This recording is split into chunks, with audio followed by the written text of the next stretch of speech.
Back with us on the SportsMax Zone, we turn to football. Organizers of the Jamaica Premier League have proposed a raft of changes to enhance the competition. One such change is the use of the video assistant referee VAR. Speaking at their weekly press conference on Wednesday, Chairman of Professional Football Jamaica Limited, Christopher Williams, indicated they are working hard to have VAR in place for the playoffs. Yeah, the great progress is, of course, the fact that SportsMax is giving us between 4 and 8 cameras. So the fact is that we do have the video coverage. And so the ability to execute the VAR, the video assisted referee, is definitely possible.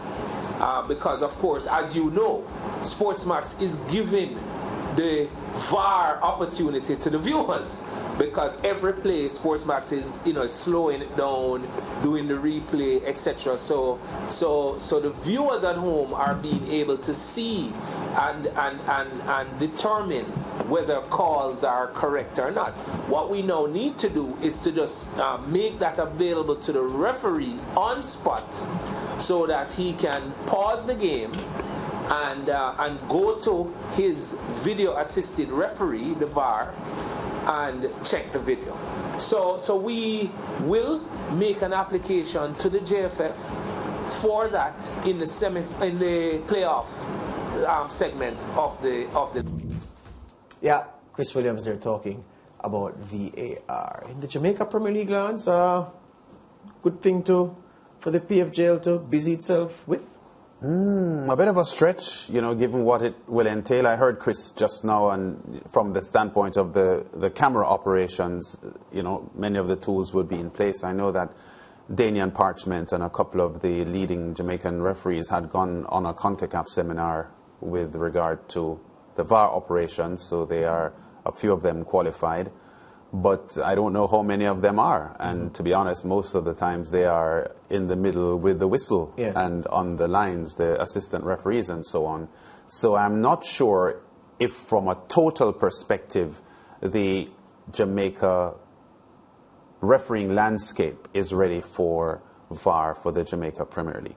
Additionally, from what I've read of VAR, the National Stadium is an obvious place where it could work because of the built-up infrastructure. When I say built, I'm talking about the built facilities. Yes. Yeah? Yes. For instance, the UWI JFF Captain Horace Burrell Center of Excellence, where there are no stands, so there are no elevated areas around the field for you to place the cameras to have that 360 view and everything else, and 3D.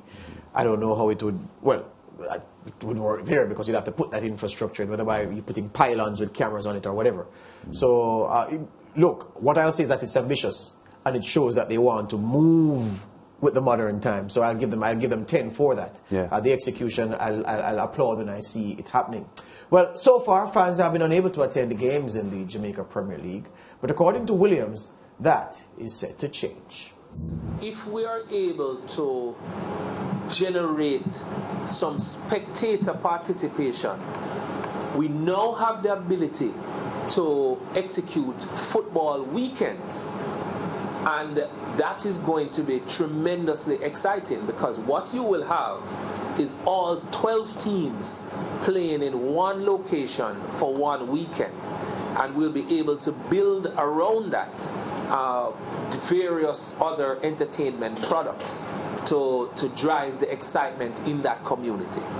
So we are anxiously awaiting the ability to bring spectators to the table, so we can roll into various communities and provide football weekends, because that is going to be tremendous excitement. You can see 12 of the top teams in the region playing in one location over a weekend. You can go games Saturday, Sunday, and Monday. What make you of that? I like that. Yeah, it sounds good. It sounds good.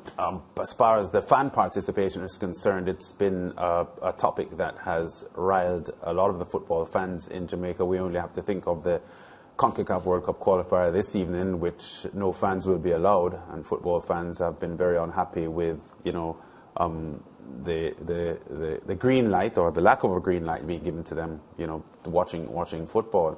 Of course, the government will talk about the 21% vaccination rate, sir. I think, in Jamaica, which is extremely low, lower than pretty much all other countries in the Caribbean. But I guess it's something that the JPL will work on, the Jamaica Premier League, because fans are critical to the sport, the excitement of the sport, the atmosphere. So, you know, you don't want to look too far into the future of the Jamaica Premier League without fans being there. So I would applaud their efforts to, you know, to work as closely and as convincing as they can be to government officials to have fans back. Yeah, and one last thing on that. There are a lot of people who like to say, oh, but nobody watches the Premier League live. Rubbish. Nobody knows better than us because we've been to the venues night after night, day after day. We know especially a Monday night game. Oh, my word. So, yeah, there are a lot of people frustrated that they can't see the football and they'd welcome the chance to be back inside those venues. The PFJL chairman, Chris Williams, also revealed that plans are afoot for one of the top flight teams, to at least one, to be listed on Jamaica's Junior Stock Exchange. Finally, with regards to development, we spoke to the fact that we've been able to have all clubs licensed with CONCACAF and JFF. We have all clubs presenting business plans. We've executed training at the executive and the coaches level in conjunction with CONCACAF and UEFA Assist. And of course, we are now on the path towards encouraging clubs to get their capitalization structure in place, and it is our goal and objective to seek to have at least one club listed on the Jamaica Stock Exchange junior market within the next 24 months. So these are indeed exciting times for football. We are making progress. The opportunities that will evolve from this for the young men are tremendous. You know, the lance of the announcements that he made, this is the one that excites me. Not the one that excites me the most, the one that really excites me. I love the fact that he's given himself 24 months, a lot of road the PFJL have to get this done. What say you about it? And I'll tell you more of what I think. Yeah, I think it's very good, and I think one of the things about the organizers now of the JPL is that it is very obvious that they have studied the landscape that they are dealing with, and they understand what needs to happen to take football to other levels, because football has been stagnant in Jamaica for decades upon decades upon decades. A lot of talk, and nothing much happens. And with that Junior Stock Exchange proposal, it is something that I had never heard before from previous football administrators. And it shows me that they're thinking out of the box. And that's what needs to happen to get football moving in the country, and probably triggering other ideas from a Caribbean perspective, because Jamaica is part of the Caribbean Football Union. And to be quite honest, it's been very disappointing in this entire region how football administrators have been unable to lift football to where it should be. Yeah, and the large part of the reason why they've been unable to lift football to where it should be, or where it ought to be, is because of funding. You list a club on the Junior Stock Exchange, immediately you are saying to potential partners, so it's agreed upon sponsors, it's partners now, that your business is a going concern, it's going to be around for a long while, it's not going to fall after getting relegated after one season. So you remove that anxiety, You now are in a position by listing to raise funds from the people around you in the community, so you can get those investors to now own a piece of the club by putting up their money to seed the club's expansion, the club's development. That is what the biggest benefit of listing on the Junior Stock Exchange does. It puts the club in a position to attract capital from a man who have $5,000, a man who have $5 million, a man who has $500,000, somebody who get a big partner, I want a piece of Arnett Gardens, if that's the club, or Harbourview, or Mount Pleasant, or whoever, to buy a share in it and to own a piece of it and to build it up. I want money to invest in the stadium. I don't want to go for an expensive loan.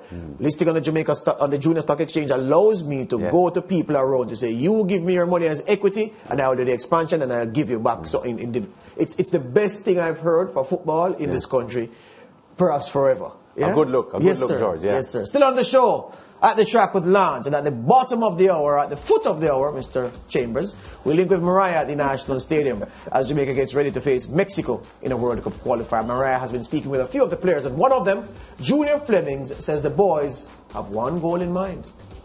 Well, we understand the importance of this one, and we're going for 3 points. It doesn't matter what happened, whether we up or down first, we're going for 3 points.